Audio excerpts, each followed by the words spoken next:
If you are struggling to get your channel monetized, you're stuck at 200, 400, 600, whatever, and you feel like you need some kind of a YouTube boost. Well, the way I did that, I used YouTube Shorts. And I had a very specific strategy. Long story short, it's gonna be a long story. What I did was, I had my channel getting about 100 subscribers per month is what it was getting, just on long form views.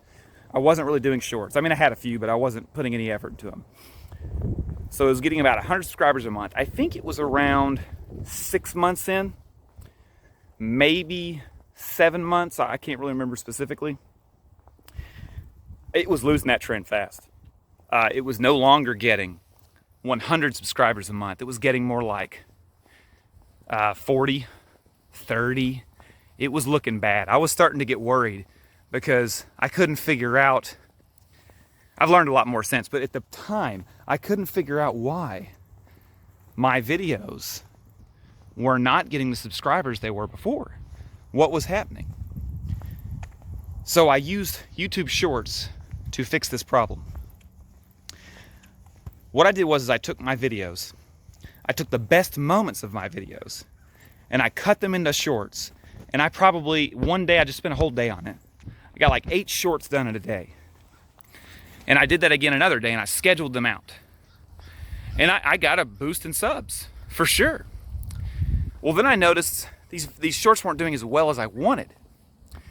So I looked at each one of the shorts, and I tried to figure out, okay, this short didn't do well. What was it about it that people weren't doing? Are they not watching it? Are they not commenting on it? Are they not liking it? Are they swiping away instantly? And let's say a short had 65% viewed, okay? I would take that short, assuming the short did pretty well, maybe like 2,000 views, which is great for a small, anything over 1,000 views is good for a small channel. I took that short with like 65% viewed, and I cut off about 40% of it.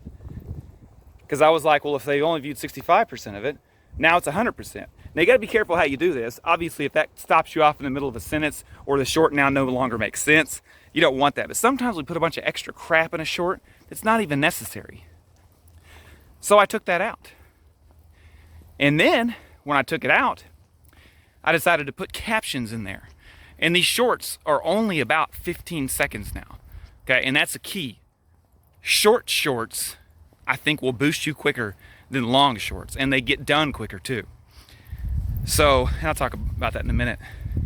So what I did was, I took and made these shorts, have captions, have jump cuts coming in and out, little funny sounds, and I just did this kind of stuff to make it more watchable to even the person that was already watching it.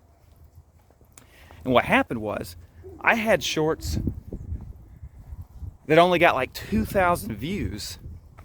Suddenly, these shorts were getting like 10, 15,000 views, and the sub counts on them was what was really crazy. The sub counts were going like from 10 to 50. So I think it was within maybe a 2-week period on one of my shorts campaigns I did. I got like 200 subscribers just in 2 weeks. Remember, I was normally getting 100 subscribers per month. And I got about 200 subscribers in about a week. And it boosted me up really fast. But the biggest key is, when you post shorts, take them from the best moments of your long form videos, and then take those long form videos, those shorts that you got from the long form videos, when you've posted them, find out the ones that do best, cut them up, add to them, post them again. And this next key is very important to doing this, because you don't want to annoy your already loyal subscriber fan base that you have. So you're probably thinking, well, if I keep posting the same things over and over, isn't that gonna make people mad? And you're probably wondering if it makes YouTube mad. I'll talk about YouTube in a second, whether or not it makes them mad.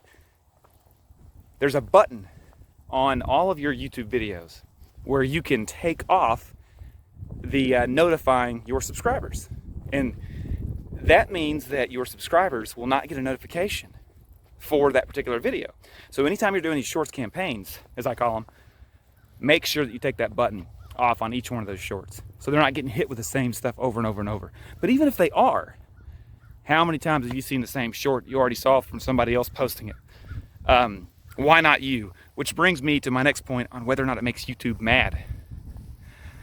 YouTube, their goal is for people to be served content that they enjoy, meaning that they've watched all of it, maybe they've commented, maybe they've engaged, and for advertisers to be able to place ads that you will see buying their products. That's YouTube's goal.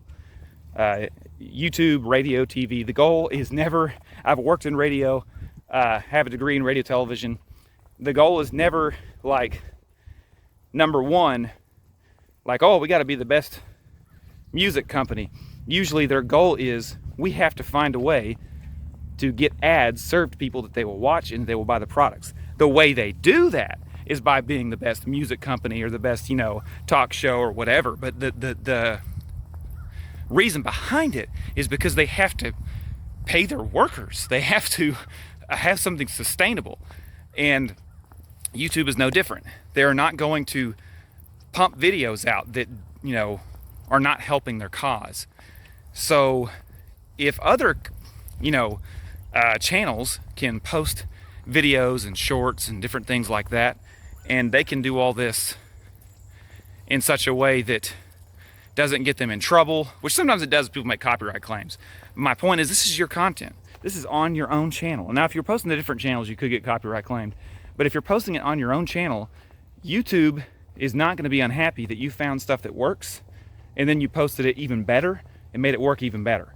That's not going to make them unhappy. Now, if you're stealing other people's content and posting it outright and claiming it is yours, good luck. Nice knowing you. But it will not be that way if you're doing it with your own content and just chopping it up and making it better. I would try my hardest to at least have a different timestamp on it, but like the different length. But I don't really think it matters too much when it's your content. Why would you post it the exact same length anyway if you're trying to improve it? So that's what I did to boost my channel up to the best of my ability, and got myself to where I was earning ad revenue instead of just making videos for free.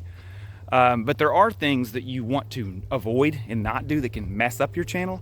And if you want to hear about that, I have a very highly edited video right here that talks all about that.